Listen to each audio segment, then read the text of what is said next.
এটা দুখবৰ কাৰণ এগৰাকী দক্ষ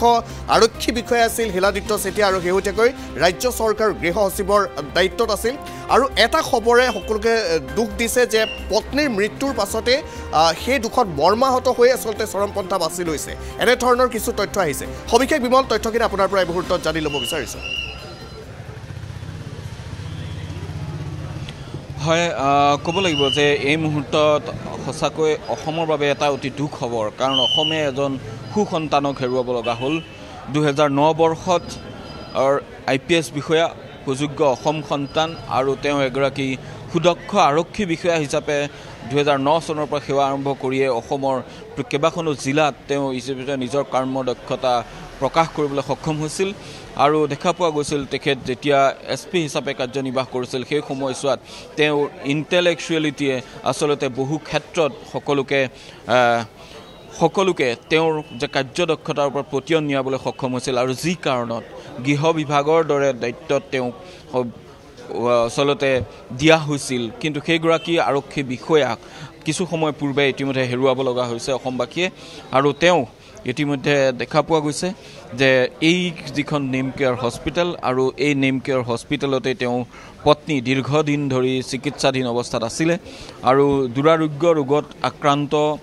তেওঁৰ পত্নীক দীৰ্ঘ সময় ধৰি তেওঁ বাহিৰত চিকিৎসা কৰি আছিল আৰু তাৰ পিছত অৱশেষত যেহেতু নিয়তিৰ ওচৰত এক প্ৰকাৰ হাৰ মানিছিলে পত্নীয়ে আৰু নিয়তিৰ ওচৰত হাৰ মনাৰ পিছত তাৎক্ষণিকভাৱে তেওঁ বিগত প্ৰায় প্ৰতিটো দিনে প্ৰতিটো মুহূৰ্তই পত্নীৰ ওচৰত ইয়াত উপস্থিত আছিল বা দীৰ্ঘ সময় ধৰি যেতিয়া অসমৰ বাহিৰত তেওঁ চিকিৎসা প্ৰদান কৰি থকা হৈছিল সেই সময়ছোৱাটো কিন্তু লগত যদিও গৃহ বিভাগৰ দায়িত্বত আছিল গৃহ বিভাগৰ দায়িত্বত থকা বিষয়াগৰাকীয়ে তেওঁ লগতে ছুটি লৈ দীৰ্ঘ সময় আছিল অৱশেষত তেওঁক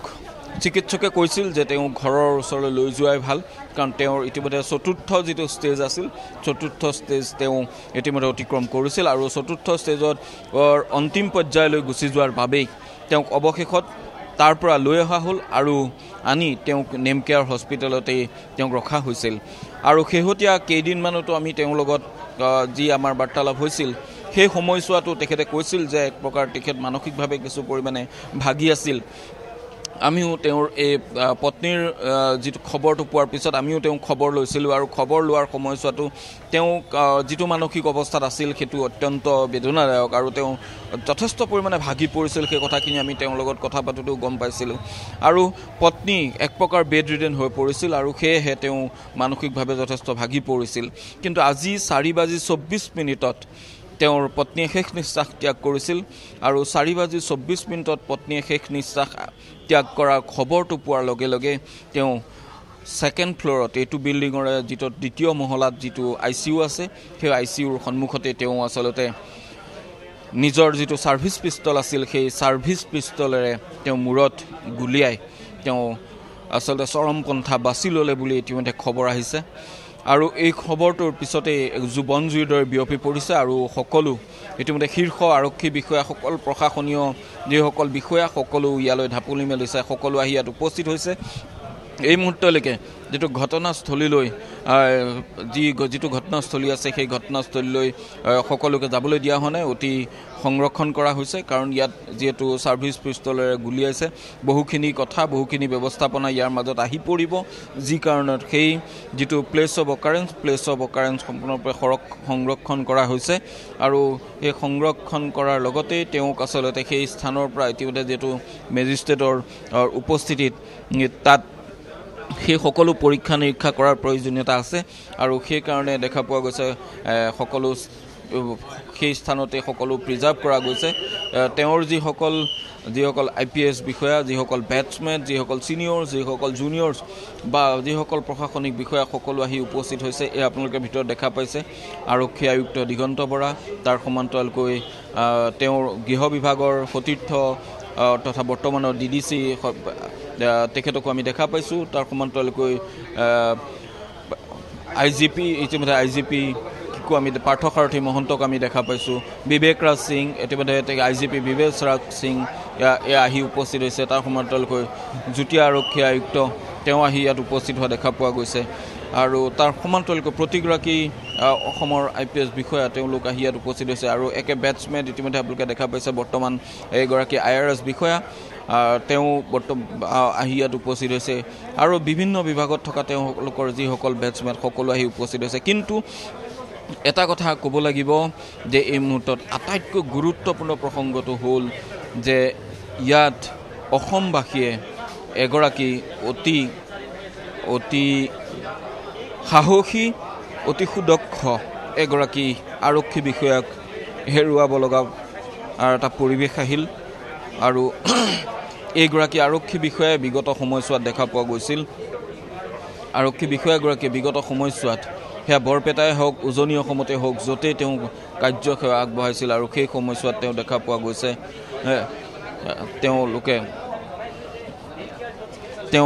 দেখা পোৱা গৈছিল তেওঁ নিজৰ দক্ষতা প্ৰতিপন্ন কৰিবলৈ সক্ষম হৈছিল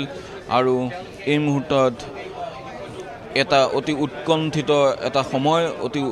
সকলোৱে কেতিয়াও ভবা নাছিল যে এনেকুৱা এটা ঘটনা সংঘটিত হ'ব এনেধৰণৰ এটা পৰিৱেশ সৃষ্টি হ'ব সেয়া কোনেও ভবা নাছিল আৰু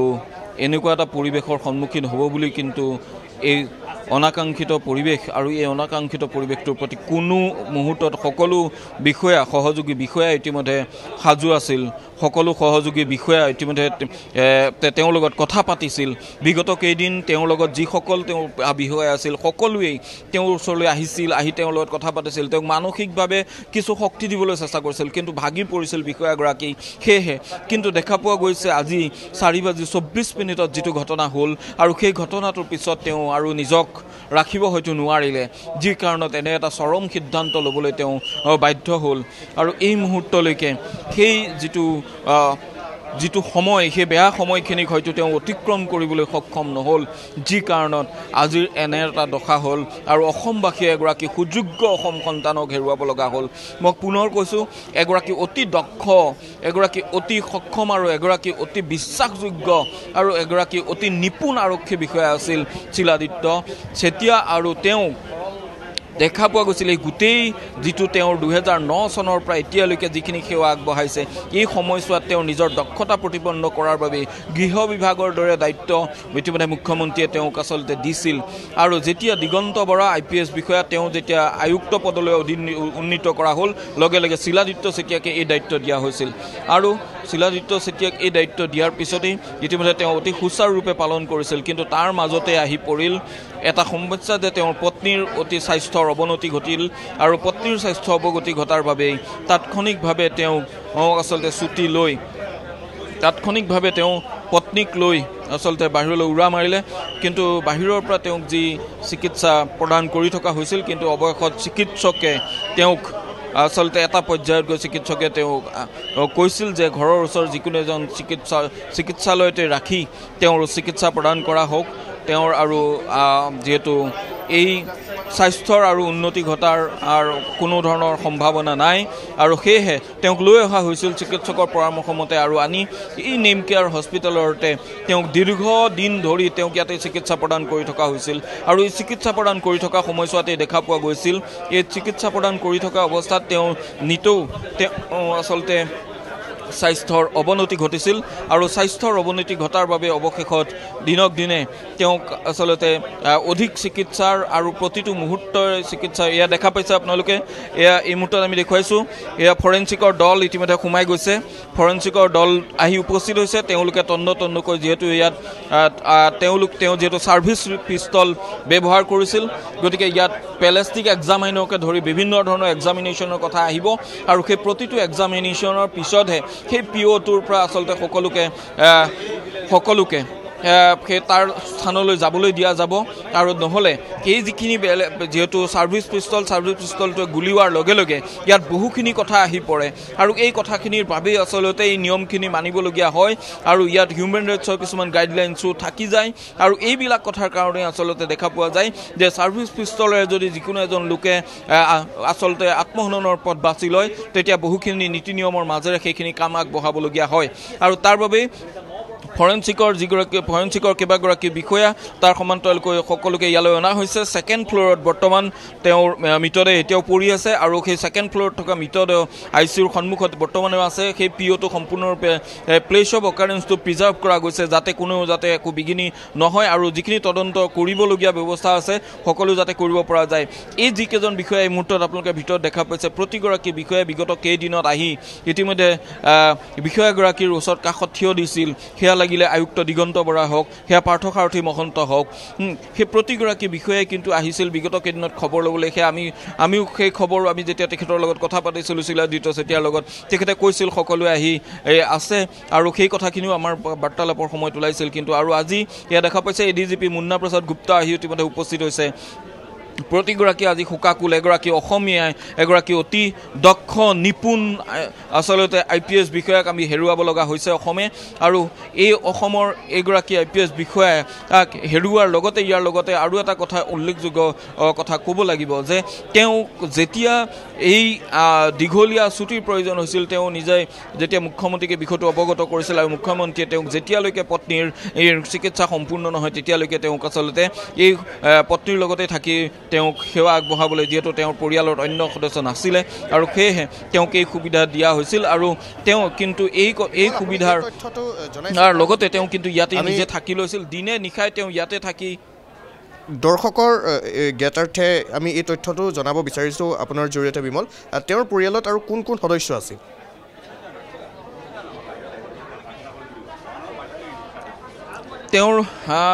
তেওঁৰ পত্নীৰ আজি এই যি অসুখ হৈ আছিলে যথেষ্ট দীঘলীয়া এটা আচলতে পৰিক্ৰমা আৰু এই পৰিক্ৰমাৰ ওচৰত তেওঁৰ কোনো সন্তান নাছিলে আৰু সন্তান নাই পত্নী আৰু তেওঁৱে আছিল পত্নীৰ পূৰ্বে কিছু অন্য আচলতে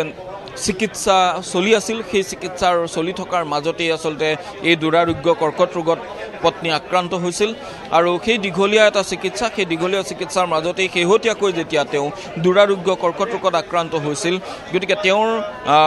পত্নীক সেই দুৰাৰোগ্য ৰোগটোৰহে চিকিৎসাৰ অধিক গুৰুত্ব দিব লগা এটা পৰিৱেশ হৈছিল আৰু ইয়াত তেওঁৰ পৰিয়ালত অন্য লোক আছে সেয়া ইতিমধ্যে তেওঁৰ যি পিতৃগৃহত থাকে আৰু তেওঁৰ পিতৃগৃহত থকা পৰিয়ালৰ লোক তেওঁলোক গুৱাহাটীত নাথাকে কিন্তু সঘনাই এই তেওঁৰ পত্নীৰ যেতিয়া অসুখ আৰম্ভ হ'ল আৰু তাৰ পৰা সঘনাই পৰিয়ালৰ লোক অহা যোৱা কৰি আছিল যদিও কিন্তু ইয়াত স্থায়ীভাৱে কোনো থকা নাছিলে তেওঁৰ নিকটাত্মীয় কেইবাটাও পৰিয়াল তেওঁলোকৰ ইয়াত আছে আৰু সেইকেইটা পৰিয়ালো দিনে নিশাই এই বিগত কেইবা মাহ ধৰি কিন্তু এই নেম কেয়াৰ চিকিৎসালয়ত তেওঁক সহযোগিতা কৰি আছিল আৰু তেওঁ যেহেতু ঘৰত অন্য কোনো নাই পত্নী আৰু তেওঁৱে আছিল সেইকাৰণে তেওঁ নিজে আহি চিকিৎসালয়তে দিনে নিশাই থকাৰ ব্যৱস্থা কৰি লৈছিল আৰু চিকিৎসালয় এটা কোঠা সম্পূৰ্ণৰূপে লৈ তেওঁ তাতে ইয়াতে দিনে নিশাই থাকি ইয়াতে খোৱাৰ বোৱাৰ সকলো ব্যৱস্থা কৰি লৈছিল এক মুহূৰ্তৰ বাবে তেওঁ পত্নীৰ ওচৰৰ পৰা আঁতৰি যোৱা নাছিল বিগত কেইবা মাহ ধৰি পত্নীৰ প্ৰতি নিজৰ অন্তিম মুহূৰ্তলৈকে কিন্তু নিজৰ দায়বদ্ধতা অতি সুন্দৰকৈ পালন কৰি গৈছিল এইগৰাকী বিষয়াই যি আচলতে প্ৰকৃততে ওচৰৰ পৰা এইখিনি দেখা নাছিলে যি আচলতে পত্নীৰ বাবে তেওঁ কিমানখিনি স্বীকাৰ কৰিছিল সেয়া ওচৰৰ পৰা নেদেখা মানুহ কোনেও কল্পনা কৰিব নোৱাৰিব এগৰাকী IPS বিষয়া হৈ তেওঁ কিন্তু অতি ওচৰৰ পৰা কেনেধৰণে বিগত কেইবা মাহ ধৰি তেওঁ পত্নীৰ লগত এটা মুহূৰ্তৰ বাবে আঁতৰি নোযোৱাকৈ তেওঁ থিয় দি আছিল এটা মুহূৰ্তৰ বাবে তেওঁ পত্নীক অকলশৰে এৰি যোৱা নাছিল আৰু এনেধৰণেই তেওঁ নিজে কিন্তু ইয়াত থাকি ইয়াতে কোঠালৈ ইয়াতে থাকে ইয়াতে খাই ইয়াতে থাকে ইয়াৰ পৰা এক মুহূৰ্তলৈ এই কেম্পাছটোৰ পৰা তেওঁ ওলাই যোৱা নাছিল আৰু এনেধৰণে আছিল আৰু সেই কথাখিনি বিগত কেইদিনত যেতিয়া আমি কথা পাতিছিলোঁ তেওঁৰ সৈতে তেওঁ মানসিকভাৱে যথেষ্ট ভাগি পৰিছিল আৰু আমিও তেওঁৰ সেই মানসিক অৱস্থাটো গম পাই তেওঁক আচলতে কিছু সাহস দিবলৈ চেষ্টা কৰিছিলোঁ কিন্তু কৰবাত নহয় কৰবাত তেওঁক আচলতে পত্নী একেবাৰে বিছনাত পৰি থকা অৱস্থা শেষ মুহূৰ্তলৈ আৰু ইমানেই বেয়া অৱস্থালৈ গৈছিল কিন্তু সেই সময়ছোৱাটো তেওঁ নিজে নাৰ্ছলৈ অপেক্ষা নকৰি নিজেই আচলতে পত্নীৰ সকলো সেৱা এগৰাকী ৰোগীক কৰিব লগা সকলো সেৱা তেওঁ নিজ হাতে কৰিছিল যি কথা আমি নিজে দেখিছিলোঁ যি কথা সন্মুখৰ পৰা আমি অতি ওচৰৰ পৰা নিজে আচলতে দেখিছিলোঁ সেই কথাখিনি আজিৰ তাৰিখত আচলতে কৰবাত নহয় কৰবাত মানসিকভাৱে যিসকলে দেখা পাইছিল তেওঁলোকক হয়তো কিছু ব্যথিত কৰি তুলিব পাৰ্থ আৰু এটা কথা যেতিয়া তেওঁ ইয়াৰ থাৰ্ড ফ্ল'ৰৰ যিটো কেবিনত তেওঁলোক আছিল আৰু থাৰ্ড ফ্ল'ৰ কেবিনটোত থকাৰ সময়ছোৱাত তেওঁ যেতিয়া তালৈ পত্নীক সম্পূৰ্ণৰূপে শুই থকা অৱস্থা পত্নীক উঠিব নোৱাৰে নিজে লৰচৰ কৰিব নোৱাৰে নিজে খাব নোৱাৰে নিজে কোনো ধৰণৰ বাথৰুমলৈ যাব নোৱাৰে এনে এটা পৰ্যায়লৈ গৈছিল সেই সময়ছোৱাত কিন্তু তেওঁ কাষতে থকা এখন সৰু বিচনাত তেওঁ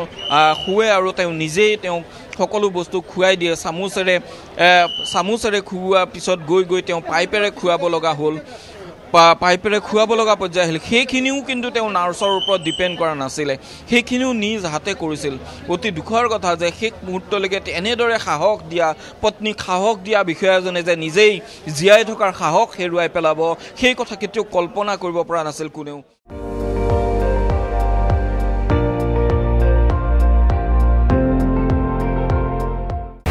আপুনি চাই আছে ND24 সৰ্বশ্ৰেষ্ঠ নহয় সৰ্বোত্তমৰ দৌৰ